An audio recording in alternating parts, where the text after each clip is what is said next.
간절히 바라는 마음으로 거룩하신 성령이여 함께 찬양하겠습니다. 주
기도하겠습니다. 전능하사 천지를 만드신 하나님 아버지를 내가 믿사오며 그 외아들 우리 주 예수 그리스도를 믿사오니 이는 성령으로 잉태하사 동정녀 마리아에게 나시고 본디오 빌라도에게 고난을 받으사 십자가에 못 박혀 죽으시고 장사한 지 사흘 만에 죽은 자 가운데서 다시 살아나시며 하늘에 오르사 전능하신 하나님 우편에 앉아 계시다가 저리로서 산 자와 죽은 자를 심판하러 오시리라. 성령을 믿사오며 거룩한 공예와 성도가 서로 교통하는 것과 죄를 사하여 주시는 것과 몸이 다 사는 것과 영원히 사는 것을 믿사옵나이다. 아멘. 오늘 주연절 마지막 주일입니다. 지금 각자 삶의 자리에서 또 이곳에서 함께 하시는 모든 성도님들을 우리 주 예수 그리스도의 이름으로 환영합니다. 제가 여러분을 예수 그리스도의 이름으로 환영한다라는 그 말에는 우리 주님께서 여러분을 귀한 손님으로 환영하기를 바라신다는 그 바람이 이제 들어 있습니다. 우리가 예배할 때 예배하는 사람들이 분명히 인식해야 할 것 중에 하나가 우리가 주님의 귀한 손님이 되었다는 것, 주님이 정말 귀한 손님 맞아주시듯이 우리를 그렇게 받아주시고 반겨주신다는 것을 우리가 알아야 할 것입니다. 내가 누군가에게 이렇게 온전히 받아지는 것을 느낄 때 우리는 상황이 우리를 낙심케 하더라도 그런 상황에서 낙심하지 않고 언제든지 다시 일어날 수 있는 그런 힘을 얻게 됩니다. 이 믿음의 반대말이 보통 우리가 불신앙이라고 생각하지만 어떤 분이 믿음의 반대말은 낙심이다라고 하는 말을 들었습니다. 믿으면은 낙심하지 않는다는 것이죠. 한결같은 사랑으로 우리를 받아주시고 우리 곁에 계시는 주님이 계심을 믿는다면은 우리는 쉽게 낙심하지 않을 것입니다. 그런 마음이 들 때마다 즐겨 암송하는 그 시편의 말씀이 저기 나와 있는데, 우리가 어쩌다 비틀거려도 주님께서 우리의 손을 잡아주시니 우리는 넘어지지 않는다라는 그런 고백. 혹시 넘어질 것 같은 그런 성도님들 계신가요? 사탄은 온갖 방법을 동원해서 우리를 넘어뜨리려고 합니다. 그러나 우리의 발걸음은 우리를 사랑하시는 주님께서 지켜주실 것입니다. 그렇기에 비틀거릴 수는 있어도 넘어지지 않을 것이고, 혹 넘어질 수는 있어도 언제든지 다시 일어날 수 있습니다. 오늘 예배 시간이 우리가 다시 일어날 수 있는 그런 힘을 얻는 예배가 되기를 바랍니다. 우리 자리에서 일어나서 찬송가 438장 함께 찬양하겠습니다.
전능하신 분, 주 하나님께서 말씀하시어 해가 눕는 데서부터 해지는 데까지 온 세상을 불러 모으신다.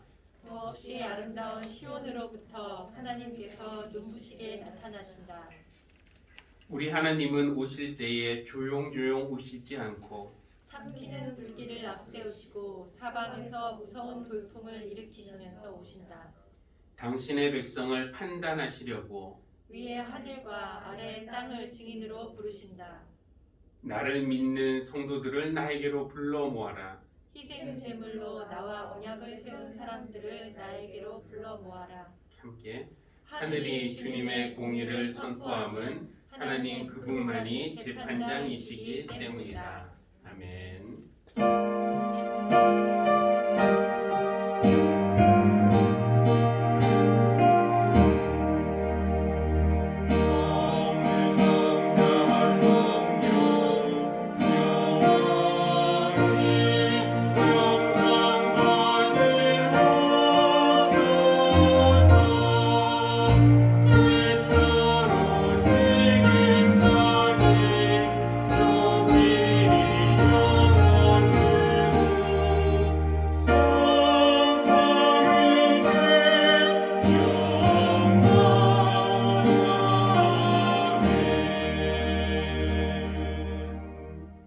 자리에 앉아주시기 바랍니다.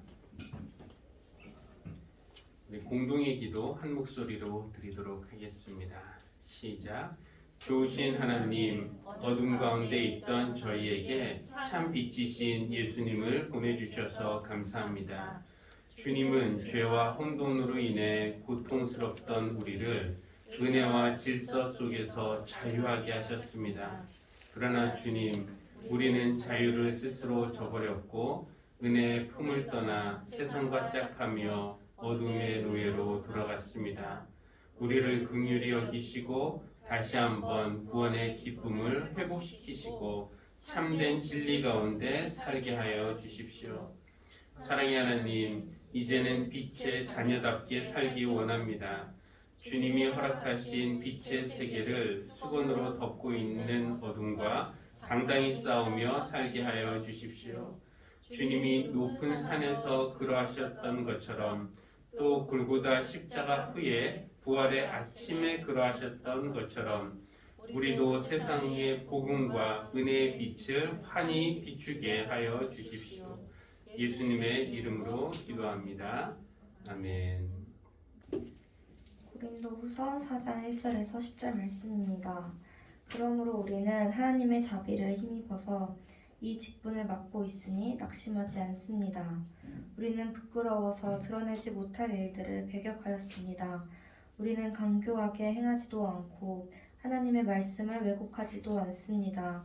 우리는 진리를 환히 드러냄으로써 하나님 앞에서 모든 사람의 양심에 우리 자신을 떳떳하게 내세웁니다. 우리의 복음이 가려 있다면 그것은 멸망하는 자들에게 가려 있는 것입니다. 그들의 경우를 두고 말하면 이 세상의 신이 믿지 않는 자들의 마음을 어둡게 하여서 하나님의 형상이신 그리스도의 영광을 선포하는 복음의 빛을 보지 못하게 한 것입니다. 우리는 우리 자신을 전하는 것이 아니라 예수 그리스도를 주님으로 선포합니다. 우리는 예수로 말미암아 우리 자신을 여러분의 종으로 내세웁니다. 어둠 속에 빛이 비쳐라 하고 말씀하신 하나님께서 우리의 마음속을 비추셔서 예수 그리스도의 얼굴에 나타난 하나님의 영광을 아는 지식의 빛을 우리에게 주셨습니다. 우리는 이 보물을 질그릇에 간직하고 있습니다. 이 엄청난 능력은 하나님에게서 나는 것이지 우리에게서 나는 것이 아닙니다. 우리는 사방으로 죄어들어도 움츠러들지 않으며 답답한 일을 당해도 낙심하지 않으며 박해를 당해도 버림받지 않으며 거꾸러뜨림을 당해도 망하지 않습니다. 우리는 언제나 예수의 죽임 당하심을 우리 몸에 짊어지고 다닙니다. 그것은 예수의 생명도 또한 우리 몸에 나타나게 하기 위함입니다. 네. 아멘. 마가복음 9장 2절부터 9절까지 봉독하겠습니다. 그리고 엿새 뒤에 예수께서 베드로와 야고보와 요한만을 데리고 따로 높은 산으로 가셨다. 그런데 그들이 보는 앞에서 그의 모습이 변하였다. 그 옷은 세상의 어떤 빨래꾼이라도 그렇게 희게 할 수 없을 만큼 새하얗게 빛났다. 그리고 엘리야가 모세와 함께 그들에게 나타나더니 예수와 말을 주고받았다. 그래서 베드로가 예수께 말하였다. 랍비님, 우리가 여기에 있는 것이 좋겠습니다. 우리가 초막셋을 지어서 하나에는 랍비님을, 하나에는 모세를, 하나에는 엘리야를 모시겠습니다. 베드로는 무슨 말을 해야 좋을지 몰라서 이런 말을 했던 것이다. 제자들이 겁에 질렸기 때문이다. 그런데 구름이 일어나서 그들을 뒤덮었다. 그리고 구름 속에서 소리가 났다. 이는 내 사랑하는 아들이다. 너희는 그의 말을 들어라. 그들이 문득 둘러보았으나 아무도 없었고 예수만 그들과 함께 계셨다. 그들이 산에서 내려올 때 예수께서는 그들에게 명하시어 인자가 죽은 사람들 가운데 살아날 때까지는 본 곳을 아무에게도 이야기지 말라고 하셨다. 우리를 예배로 초대하시고 귀한 손님으로 맞아주시는 하나님, 하나님의 크신 사랑을 감사합니다. 주님의 품에서 세상이 줄 수 없는 평안과 기쁨을 맛볼 줄 믿고 우리의 지친 몸과 불안한 마음, 또 살아가면서 행했던 죄와 실수들 오늘 여기에 가지고 나옵니다. 우리를 긍휼히 여기시고 주 품 안에 받아 주십시오. 자비하신 하나님, 먼저 회개하는 마음으로 나옵니다. 하나님을 가장 의지해야 하는데 힘들고 불안할 때 하나님보다는 돈과 사람을 먼저 찾았습니다.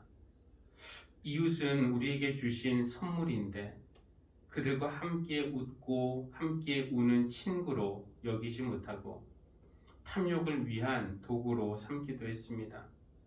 배고프고 목마른 이들, 슬픔과 절망에 빠진 이들, 억눌린 이들, 차별받는 이들, 우리 주님은 그런 사람들에게 하는 것이 곧 우리 주님에게 하시는 것이라고 가르쳐 주셨는데 우리는 그들의 눈물을 외면했고 또 그들의 호소에 귀를 막기도 했습니다.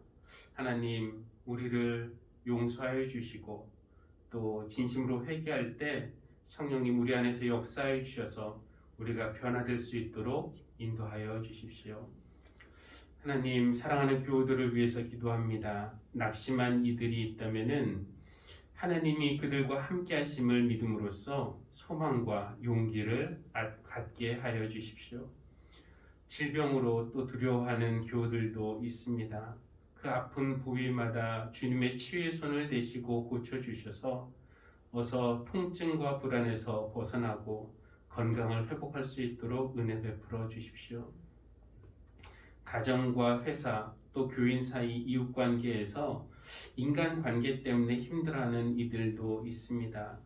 사람 사이의 복잡 미묘한 감정들을 또 이해하고 풀 수 있는 그런 지혜를 허락하여 주시고 그런 과정에서 서로가 서로에게 상처 주는 일이 없도록 지켜주시기를 간구합니다. 하나님, 응답해 주신 기도의 제목들을 감사합니다. 응답받을 때 기도의 능력과 기쁨을 경험함으로써 더욱 열심히 기도할 수 있도록 은혜 베풀어 주시고 아직 응답되지 않는 기도의 제목들도 있습니다. 인내와 믿음으로 기도하며 하나님의 뜻을 구하게 하여 주십시오. 그리고 이때가 우리의 기도를 더 요구하시는 것인지 아니면 우리의 기도를 바꾸기를 원하시는 것인지 분별할 수 있는 지혜도 허락하여 주십시오. 교회의 주인이신 하나님, 우리 하늘씨앗 교회를 위해서 기도합니다. 주님이 머리 되시는 그런 교회가 되게 하여 주시고 모든 성도가 믿음 안에서 영적으로 성장하게 하여 주십시오. 하나님을 알아가고 하나님을 사랑하고 하나님을 닮아가기를 원합니다. 완전한 모습에 이르지는 못하더라도 매일 조금씩 더 하나님의 모습에 가까워지도록 우리를 빚으시고 인도하여 주십시오. 우리 교우들이 서로 선행과 믿음을 격려하며 사랑으로 하나가 되는 믿음의 식구가 되기를 원합니다. 삶이 힘겨운 이들에게는 서로가 서로에게 기댈 어깨와 일으켜주는 손이 되게 하시고 함께 주님을 바라보면서 소망을 잃지 않도록 이끌어 주십시오. 오늘의 예배를 주님께 맡깁니다. 이렇게 불러주셨으니 가장 좋은 은혜로 우리를 채워주실 줄 믿습니다. 마음을 열게 하시고 주님을 바라보게 하여 주십시오. 예수님의 이름으로 기도합니다. 아멘.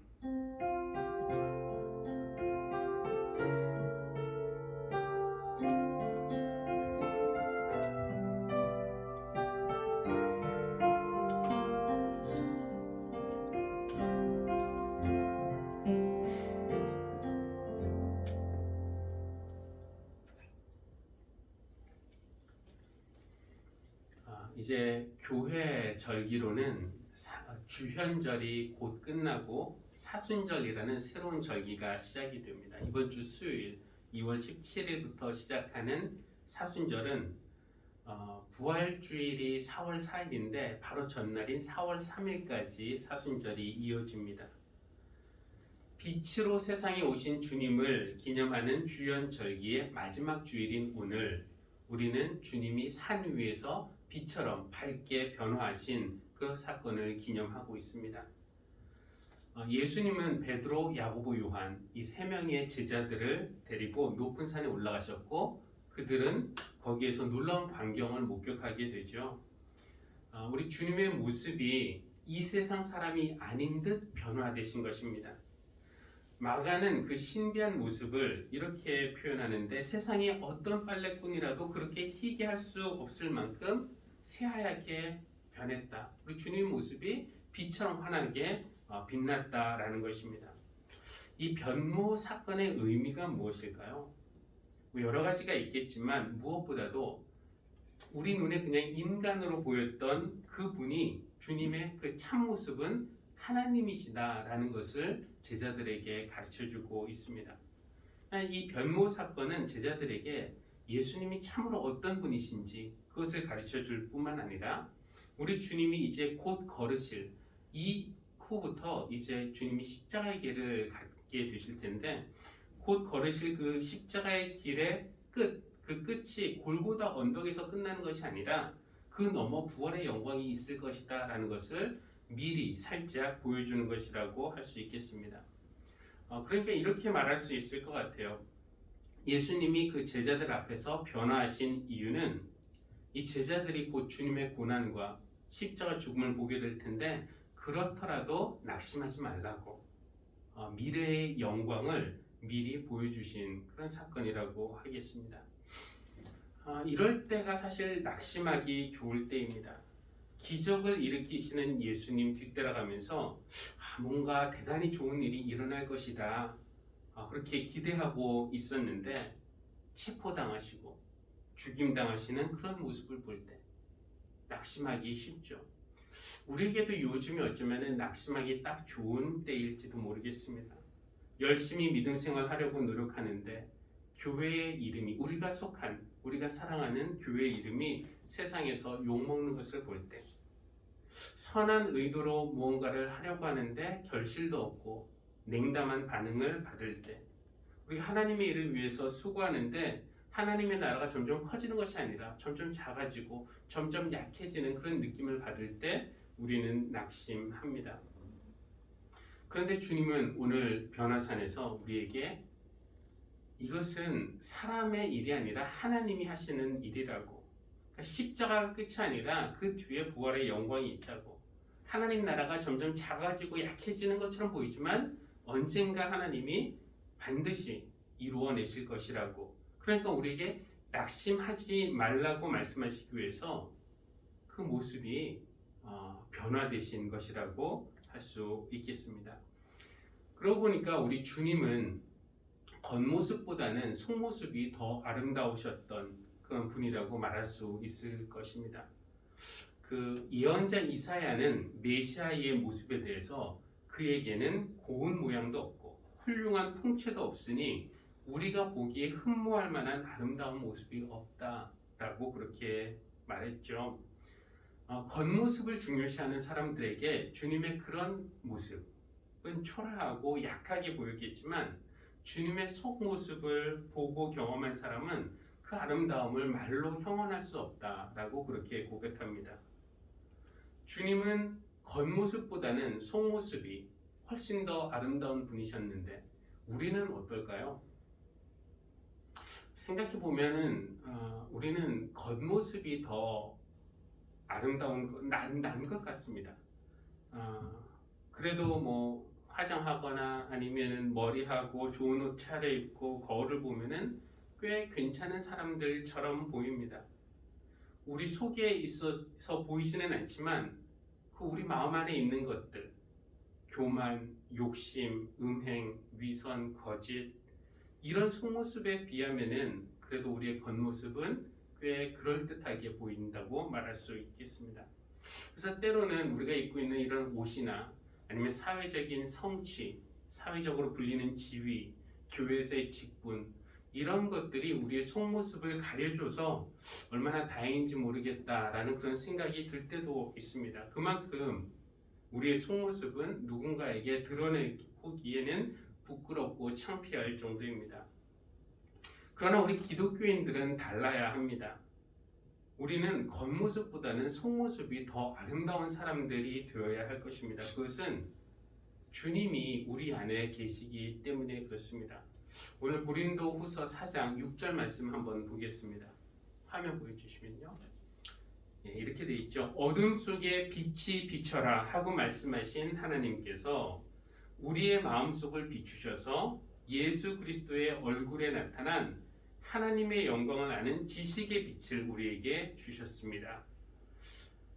태초에 하나님이 천지를 창조하시기 전에 어둠밖에 없었을 때, 모든 것이 캄캄했을 때 하나님이 빛이 있으라 명령하시자 어둠이 물러간 것, 우리가 성경을 통해서 알고 있습니다.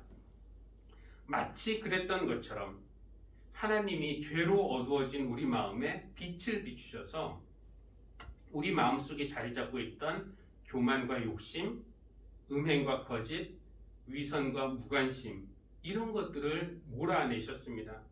예수 그리스도의 빛이 우리 마음을 환하게 비추자 우리 마음을 어둡게 하던 그런 것들이 사라진 것이죠. 그러니까 우리 안에 예수님을, 빛이신 예수님을 모셨다면은 우리 안에는 예수 그리스도가 계신 것입니다. 그렇다면은 무엇이 더 아름다워야 하겠습니까? 우리의 겉모습입니까? 속모습입니까?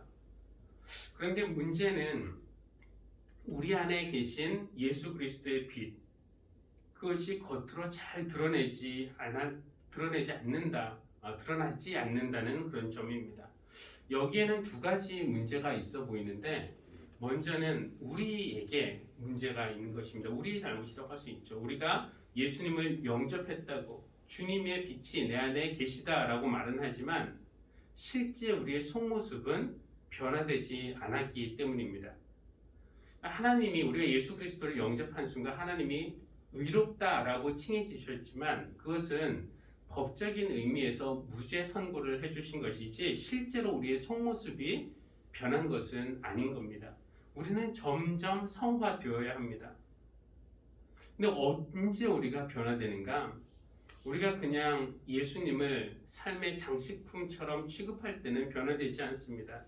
그러나 예수님을 우리 삶의 중심으로 모시고 내 뜻을 접고 그분 뜻을 따라 살려고 할 때, 또 성령님께서 우리의 생각과 마음, 우리의 말과 행동을 변화시키도록 내 뜻을 내려놓고 그분 앞에 무릎 꿇고 우리 자신을 내어드릴 때, 그럴 때 우리 안에 성령님이 역사하셔서 실질적인 변화가 일어나서 우리 안에 계신 예수 그리스도의 빛이 발산되는데, 먼지 쌓인 그런 창문을 통해서가 아니라 깨끗한 창문을 통해서 밖으로 발산될 수 있는 것입니다. 그런데 우리가 그렇게 하지 못하고 있으니까 이것은 마치 우리 안에 빛은 있는데 우리가 수건으로 그 빛을 가리고 있는 것과 마찬가지입니다. 또 하나의 문제는 우리 자신의 잘못이라기보다는 외부적인 그런 문제라고 할 수가 있습니다. 우리가 아무리 잘해도 세상이 우리를 통해서 바라는 그 그리스도의 빛을 못 보는 일도 있습니다. 이것이 지금 한국교회 현실이다라고 말할 수는 없지만, 그러나 오늘 읽은 고린도후서에 있는 바울의 경우는 좀 달랐는데요. 오늘 말씀 보니까 바울은 2절에서 우리는 부끄러워서 드러내지 못할 일들을 배격하였습니다. 우리는 간교하게 행하지도 않고 하나님의 말씀을 왜곡하지도 않습니다. 라고 그렇게 바울은 이야기합니다. 무슨 말이냐면은 바울이 복음을 전파하면서 복음의 빛을 가릴 만한 그런 부끄러운 짓은 하지 않았다라는 것입니다. 간교하게 행하지 않았고 하나님의 말씀을 왜곡하지도 않았습니다. 그럼에도 불구하고 복음의 빛이 가려졌다면 그 이유는 무엇인가? 4절인데 지금 저 말씀입니다. 이 세상의 신이 믿지 않는 자들의 마음을 어둡게 하여서 하나님의 형상이신 그리스도의 영광을 선포하는 복음의 빛을 보지 못하게 한 것입니다. 즉 복음 자체에 문제가 있는 것도 아니고 그 복음을 품고 있는 기독교인들의 문제가 아니라 이 세상의 신이 복음의 빛을 가린 것, 그 세상의 신이 사람들의 눈을 수건으로 가려서, 아까 첫 번째 문제는 우리가 그 빛을 수건으로 가린 거라면 이번에는 세상의 신이 사람들의 눈을 수건으로 덮은 것과 마찬가지입니다. 그냥 두 가지인데 예수 그리스도의 빛이 우리 안에 여기 가슴에서 바라고 있는데, 첫 번째는 내가 그것을 수건으로 가리고 있거나, 둘째는 세상의 신이 사람들의 눈을 수건으로 가리기 때문에 이 복음의 빛이 드러나지 않는다라고 그렇게 말할 수 있습니다. 근데 여기서 이제 세상의 신이라는 것은 사탄을 말하는 것일 테고, 아니면은 요한 1서에서 요한 사도가 말한 것처럼 육신의 정욕, 안목의 정욕, 이생의 자랑, 그런 어떤 세상적인 것에 대한 사랑, 이런 것들이라고 말할 수도 있겠습니다. 예수님이 우리에게 너희는 세상의 빛이다 라고 선언하시면서 복음의 빛을 세상에 밝히라고 하셨는데, 그것은 한편으로는 자기와의 싸움이기도 하고 또 한편으로는 세상의 신과의 싸움이기도 합니다. 그런데 이런 싸움에서 우리가 종종 낙심합니다. 그렇죠? 교회적으로 볼 때는 우리가 전도도 하고 선교도 하고 구제도 하고 친교도 하고 또 교회학교, 청년부, 장년부 신앙적으로 성숙하고 또 수적으로도 교회가 커지고 이런 거 보고 싶은데, 교회 시작하자마자 상황이 코로나가 터지고 또 프로그램은 중단되고 모임은 금지되고 숫자는 제한을 받습니다. 그래도 기운이 꺾이고 속도가 늦춰진 것을 불평하기보다는 교회의 본질을 한번 회복하는 기회로 삼으려고 하지만, 우리 사회에서 자꾸만 터지는 이 기독교의 헛발질 때문에 전도의 길은 점점 좁아져만 가는 것 같습니다. 그러니까 낙심이 되죠. 우리는 하나님의 나라가 우리 중에서 확장되는 것, 즉 하나님이 우리에게 허락하시는 어떤 기쁨과 평안과 자유, 이것이 내 마음에서, 가정에서, 교회에서, 사회에서, 그냥 내 생활 반경에서 점점 커지는 것을 보고 싶은데, 점점 하나님 나라가 작아지고 약해지는 것만 같기 때문에 낙심을 하기도 합니다. 개인적인 그 이유로 낙심하는 분들도 계실 것입니다. 뭔가를 놓고 기도하는데 이 응답이 없어서 낙심이 되기도 하고요. 선한 의도로 무언가를 하려고 하는데 몸과 마음에 병이 생기기도 하고요. 그러나 우리가 자신과의 싸움이든지 세상의 신과의 싸움이든지 낙심하지 않기 위해서 꼭 기억해야 하는 것은, 이 영적인 싸움은 근본적으로는 내 싸움이 아니라 하나님의 싸움이라는 것입니다. 그리고 하나님의 일이라는 것은 내 힘으로 하는 것이 아니라 하나님이 공급하시는 힘으로 해야 하는 것이고, 그 힘이 우리에게 들어오는 때는 바로 기도하는 때, 기도를 통해서 우리가 그 힘을 얻는다라고 말할 수 있습니다. 그러므로 좋으신 하나님, 능력의 하나님, 그분께서 그분의 일을 꼭 이루신다라는 그 믿음을 가지고 우리가 기도하면서 하나님의 도우심을 구하는 그런 우리가 되기를 바랍니다. 오늘 고린도후서 본문 7절에서 다음 화면 한번 보겠습니다. 우리는 이 보물을 질그릇에 간직하고 있습니다. 이 엄청난 능력은 하나님에게서 나는 것입니다. 우리에게서는 아는 것이 아닙니다라고 바울은 이야기하고 있습니다. 아까 드렸던 질문, 우리는 속모습이 더 아름다운가 아니면 겉모습이 더 아름다운가에 대한 바울의 대답이 바로 이것이라고 할 수 있을 것 같아요. 우리는 이 보물을 질그릇에 간직하고 있다. 바울이 말하는 것은 우리의 겉모습은 질그릇이고 우리의 속모습은 보물이다. 이렇게 대답하고 있습니다. 여러분, 질그릇은 겉으로 보기에는 전혀 화려하지도 않고 또 깨지거나 부서지기 쉬운 그런 그릇이죠. 디모데후서 2장 20절에 보면은 바울은 큰 집에는 금그릇도 있고 은그릇도 은그릇만 있는 것이 아니라 나무 그릇과 질그릇도 있어서 어떤 것은 귀하게 쓰이고 어떤 것은 천하게 쓰입니다 라고 그렇게 말합니다. 거기서 바울이 하고 싶은 말은 어떤 그릇이든지 자기를 깨끗하게 하면은 깨끗한 그릇이 주인에게 쓰임 받는다는 것을 말하는 것이지만, 여러분 그냥 순서만 보시면은 금그릇, 은그릇, 나무그릇, 질그릇 이런 순서입니다. 질그릇은 그릇들 중에서 좋게 말하면 4등이고 나쁘게 말하면은 가장 안 좋은 그릇, 그것이 바로 질그릇입니다. 그렇다면 여러분, 선반 위에 그릇들이 있는 것을 한번 생각해 보십시오. 도둑이라면은 어떤 그릇을 먼저 훔치겠습니까? 당연히 금그릇을 훔치겠죠. 줘도 안 가져갈 만한 것이 질그릇입니다. 가져가봤자 돈도 안 되고 쉽게 깨지고 소리만 요란하기만 할 뿐. 그래서 건드리지도 않습니다. 그래서 예전에 은행이나 금고가 없던 시절, 머리를 조금 쓰는 사람들은 보물을 가장 형편없는 질그릇 속에 숨겼다는 것입니다. 왜냐하면 거기다 숨겨놓으면 아무도 그것을 건드리지 않기 때문에 그렇습니다. 그 사실을 알고 선반 위에 그릇들을 다시 한번 보십시오. 4종류의 그릇이 있다면 어떤 그릇을 가지고 가시겠습니까? 이 질그릇 안에 보물이 있다는 것을 몰랐을 때는 금그릇을 가지고 가겠지만, 질그릇 속에 보물이 숨겨져 있다는 것을 알았으니까 당연히 질그릇을 가지고 가겠죠. 그러니까 보물을 담고 있는 질그릇의 가치는 질그릇 자체에 있는 것이 아니라 그 안에 보물에 있습니다.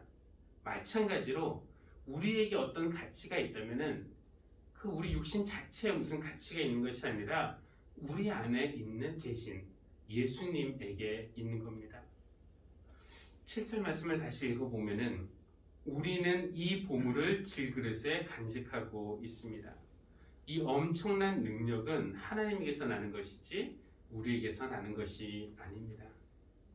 능력은 우리에게 있지 않고 우리 안에 계신 보물 예수 그리스도에게 있습니다. 근데 그 능력은 구체적으로 말하면 어떤 능력일까요? 저는 낙심하지 않는 능력이라고 생각합니다. 바울은 1절에서 다시 한번 다음 화면 보면요, 1절에서 바울은 이렇게 말했어요. 그러므로 우리는 하나님의 자비하심을 힘입어서 이 직분을 맡고 있으니 낙심하지 않습니다. 그리고 16절 읽지는 않았지만 그러므로 우리는 낙심하지 않습니다 라고 그렇게 고백합니다. 바울은 낙심하지 않는다는 그 말을 1절에서 16절 사이에 3번이나 사용하고 있는데, 생각해보면 바울은 낙심할 만한 상황들을 여러 번 겪었습니다. 그러나 결코 낙심하지 않았어요. 바울은 복음을 전하면서 온갖 박해와 음모와 위험을 당했고 여러 번 죽을 뻔했습니다. 복음을 전하다가 욕먹는 것은 기본이고요. 오해받고 쫓겨나고 매맞고 돌로 맞고 파선당하고 굶주리고 맹수의 공격도 받았습니다. 이 정도면은 포기하겠다 싶을 만한 그런 상황이기도 했지만 바울은 낙심하지 않았습니다. 8절 9절 보니까 그는 이렇게 말합니다. 화면 보겠습니다. 우리는 사방으로 쥐어들어도 움츠러들지 않으며 답답한 일을 당해도 낙심하지 않으며 박해를 당해도 버림받지 않으며 거꾸로 뜨림을 당해도 망하지 않습니다. 오늘날 우리 한국교회가 처한 상황에서, 또 우리가 각자가 처한 그런 상황에서 이것이 우리의 고백이 되면 좋겠다는 생각이 듭니다. 어떤 고백인가? 우리는 잠시 넘어질 수 있습니다. 그러나 아주 쓰러지는 일은 없습니다. 우리는 잠깐 떨어질 수는 있습니다. 그러나 완전히 추락할 수는 없습니다. 우리는 잠시 막힐 수는 있습니다. 그러나 영원히 우리를 막을 수 있는 것은 아무것도 없습니다. 우리는 잠시 답답할 수 있습니다. 그러나 우리를 아주 패배시킬 수 있는 것은 없습니다. 우리를 때릴 수는 있지만 우리를 파괴할 수는 없습니다. 왜 그런가? 엄청난 능력은 바로 하나님에게 있기 때문이고요. 그 하나님이 우리 안에 계시기 때문이고요. 여러분이 보배를 담고 있는 질그릇이기 때문에 그렇습니다. 우리 예수님의 모습이 바로 이런 모습이었습니다.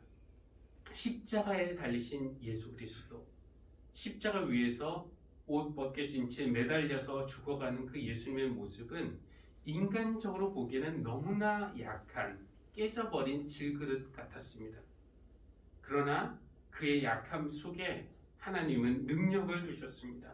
그래서 사람들은 그를 죽였지만 아주 죽일 수는 없었습니다. 하나님의 능력이 예수님을 살리셨기 때문입니다. 우리는 오늘 마가복음 말씀을 통해서 산 위에서 그냥 인간의 모습에서, 우리가 알던 인간의 모습에서 이 세상 사람이 아닌 듯한 신적인 모습으로 변화된 예수님을 보고 그분이 진짜 어떤 분이신지를 알게 되었습니다. 그분은 건축자의 버린 돌처럼 보였지만 사실은 원석이었습니다.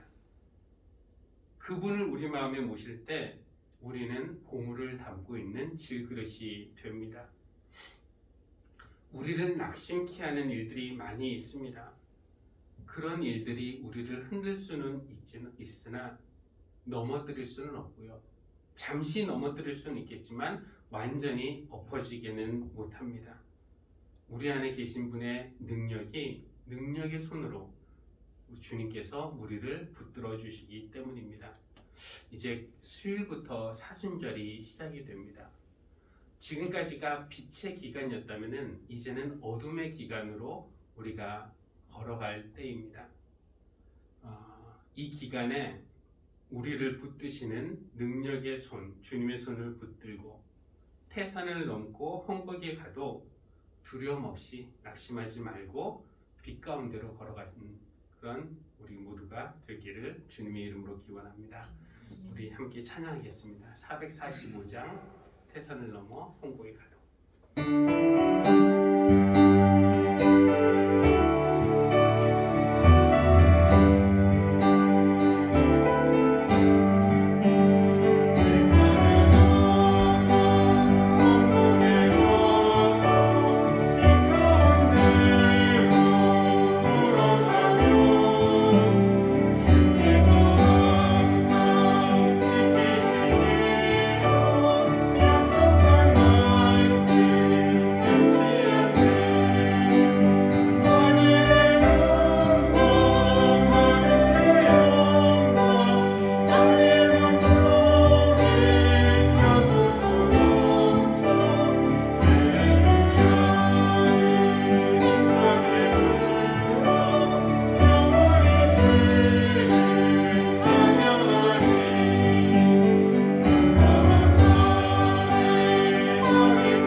하나님, 우리 주님이 빛으로 오신 것 감사하고 또 그 빛이 우리를 환하게 비추신 것 감사하고 우리 안에 어둠이 물러나고 빛이신 주님이 계신 것 감사드립니다. 그 빛을 우리가 세상에 밝히고 싶은데 때로는 우리의 죄 때문에 또 때로는 사탄의 방해와 공격 때문에 빛을 발하지 못하는 우리의 모습을 보면서 쉽게 낙심하기도 합니다. 그러나 주님의 그 이름이 우리 마음의 보석이 되었음을 믿습니다. 우리는 보물을 담고 있는 질그릇임을 고백합니다. 그리고 힘이 큰 능력은 우리 안에 계신 주님에게 있음을 인정합니다. 그러므로 우리 사랑하는 성도들 어떤 상황에서도 낙심하지 않도록 붙들어 주시고 우리가 넘어지지 못하도록 꼭 붙드시는 그 주님의 손을 꼭 잡고 이 땅에서 살아갈 수 있도록 은혜 베풀어 주십시오.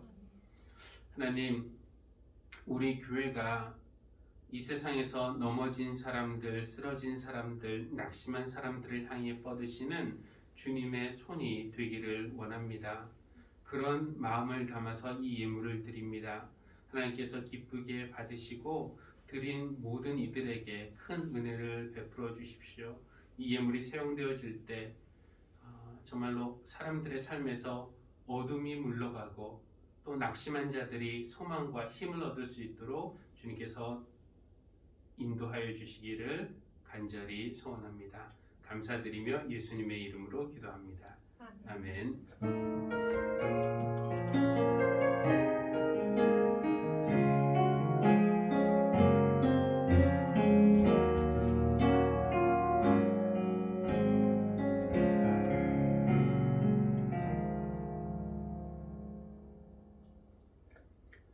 교회 소식 전하겠습니다. 금주 수요일 말씀드린 대로 2월 17일부터는 사순절이 시작이 되는데 2월 17일은 사순절의 시작을 알리는 제의 수요일입니다.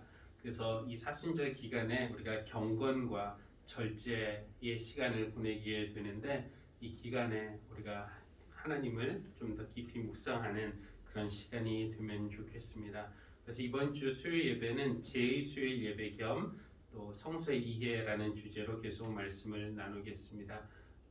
함께하지 못하시는 분들도 예배 영상 통해서 같이 예배하시면 좋겠습니다.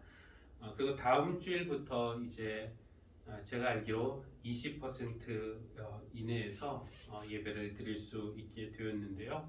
1부와 2부 예배로 그렇게 나누어서 예배를 드리도록 하겠습니다. 주중에 이제 신청을 받도록 하겠습니다. 그리고 강남 지방회가 2월 28일 오후 2시 광림교회에 있다는 것을 알려드립니다. 이제는 우리 안에 보물이 되시고 또 낙심하지 않게 하시는 엄청난 능력이 되시는 예수 그리스도의 은혜와 태초에 빛이 있으라 명하셨고 또 그 빛으로 우리 마음을 밝혀주시는 하나님 아버지의 크신 사랑과 우리를 언제나 일으키시고 고쳐주시고 격려하시고 위로하시는 성령님의 교통하심이 주현절이라는 빛의 절기를 지나 이제 사순절이라는 어둠의 절기로 들어가지만 태산을 넘어 험곡에 가도 낙심하지 않고 겁내지 않고 할렐루야를 부르며 가기를 소망하는 모든 사랑하는 성도들 위해 지금부터 영원까지 늘 함께 하시기를 간절히 축원합니다. 아멘.